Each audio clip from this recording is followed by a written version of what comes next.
নোয়াখালীর সেনবাগ উপজেলার প্রাণকেন্দ্র ছমির মুন্সিরহাট বাজারে আপনাকে স্বাগতম।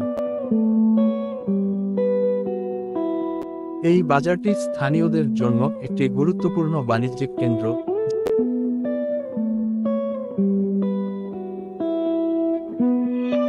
যেখানে প্রতিদিন শত শত মানুষ কেনাকাটা করতে আসে।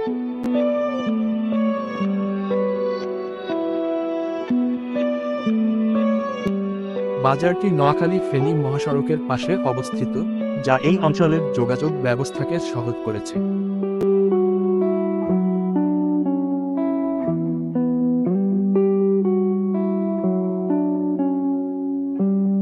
ছমির মুন্সিরহাট বাজার শুধু একটি বাণিজ্যিক কেন্দ্র নয়, এটি এই অঞ্চলের মানুষের জীবনের একটি অবিচ্ছেদ্য অংশ।